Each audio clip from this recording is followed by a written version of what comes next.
Hello, I'm Michaela Elkins, and my presentation is on American misconceptions about Sikhs. The media attention on turbaned Muslim terrorists following the September 11th attacks resulted in prejudice against Arab Americans and Muslims as a whole. Due to the fact that many Americans were unfamiliar with Sikhs and their religious practices, they were wrongly targeted and harassed, assaulted, and even beaten for looking like terrorists. One of the most tragic incidences, as we all remember, involving violence against Sikhs was the tragedy that unfolded at the Sikh Gurdwara in Wisconsin. The purpose of this presentation would be to discuss the causation for this prejudice and violence towards an entire group of people based solely on their appearance. Now that we've previewed the purpose of this presentation, I'd like to discuss a few key issues. The main point of my presentation is that the lack of knowledge and familiarity with Sikhs has led to many hate crimes against them. The root of this problem is fear, and the root of fear is often ignorance. My sub-point to this would be that ignorance regarding world religions perpetuates stereotyping in many ways. Additionally, my second point is that overemphasis on appearance and categorization leads to incorrect assumptions. It would be beneficial if all people, in the pursuit of being better communicators, decided to learn about people of other religions. Please comment on my post by telling me what you knew about Sikhs before my presentation, and perhaps what you would like to know about Sikhs.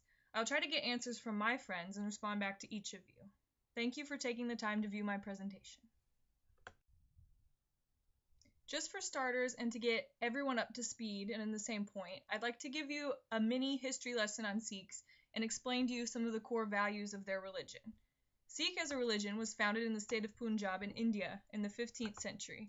One of the essential teachings of the religion is separation from the 5 evils, which are greed, lust, anger, attachment, and ego. To view Sikhs as terrorists and as the type of people that would carry out terrorist plots to harm Americans would be against the Sikh religion. It would also be against reason to view the Sikh people and fear them based on their religious beliefs, because terrorism and concepts found possibly in Islam like jihad are not a part of their religion.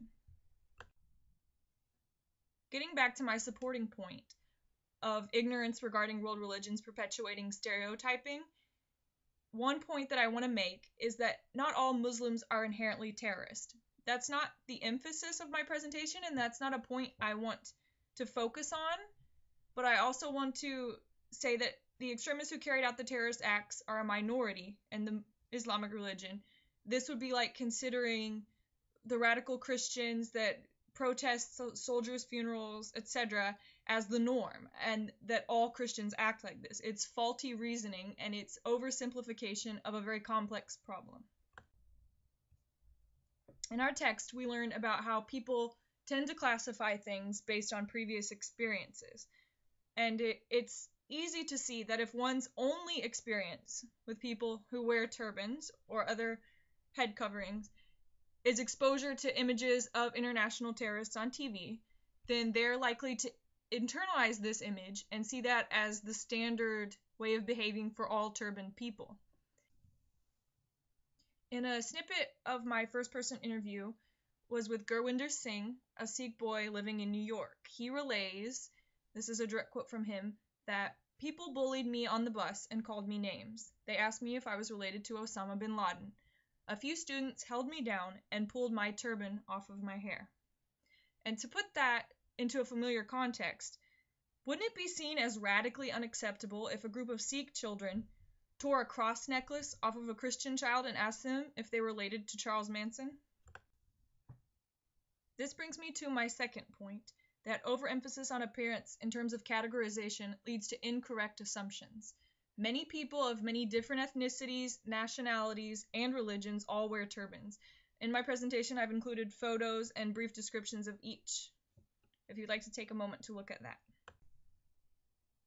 My research included an ethnography, and I did a small random sample of 25 people. I performed this in my apartment building. It's a completely random sample.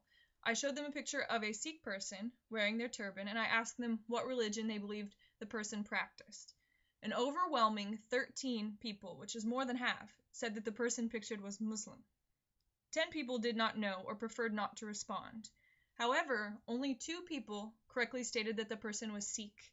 When I probed a little bit further and I inquired how they knew this, They stated that they had friends in college who were Sikh. However, interestingly, they both also shared that their Sikh friends did not look this way. They did not have a turban, they did not have a beard, but their fathers did. They also shared with me that the younger Sikhs did not want the unwanted and often negative attention that Sikhs often face because of their appearance. Conclusively, I'd like to point out that the issue of Americans' unfamiliarity with Sikhs is also partially because Sikh people tend to associate within their community. This is fairly common among people who are first or second generation immigrants. However, many individuals in the national organization, the Sikh Coalition, make efforts to familiarize people with Sikhs, their beliefs, and help them understand the Sikh religious practice of wearing a turban. After performing my research, I can conclude that Americans must educate themselves on the religious differences among people without jumping to unfair conclusions based on appearance. Often these appearances create unfair judgments based on what we see unfairly presented in the media. I feel that we must learn to be better intercultural communicators and not be shy to reach out to Sikhs and help them tell their story. I feel that my work is significant because as our world becomes more globalized, we will all become more familiar with people from different backgrounds. The Sikh people are members of American society in cities and towns all over the U.S. Due to the fact that they tend to associate with others within their own community, as I said, as many first-generation and second-generation immigrant populations do, it is up to us to reach out and reassure them that their story and culture are a valued and significant part of American culture. All of us as fourth, fifth, and even eighth-generation immigrants must help Sikhs and other religious, cultural, or ethnic minorities to find their place alongside us without ever compromising their valued beliefs and beautiful traditions. By becoming more familiar with each other, we can overcome the fear of the unknown and begin to build channels of authentic, genuine communication. And that's what this class is all about. We can help fight the evils of hate and distrust that affect us all. Lastly, my suggested action would be to become more familiar with other world religions and read about them. By abolishing ignorance and stereotyping, we can begin to have more authentic exchanges and perhaps even make new friends. It's more important to ask a dumb question than to continue perpetuating dumb beliefs, as I'm sure many of us would agree after finishing this course.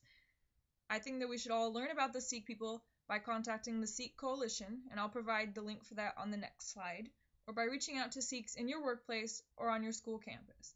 By encouraging exchange and understanding, we can help the Sikh people have a prominent place in American society. We have to progress as a society and end the cycle of fear and abandonment of native culture that many immigrants face.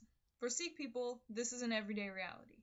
Many Sikh people would rather cut their hair, stop wearing their turbans, and shave their beards than risk being hurt or killed.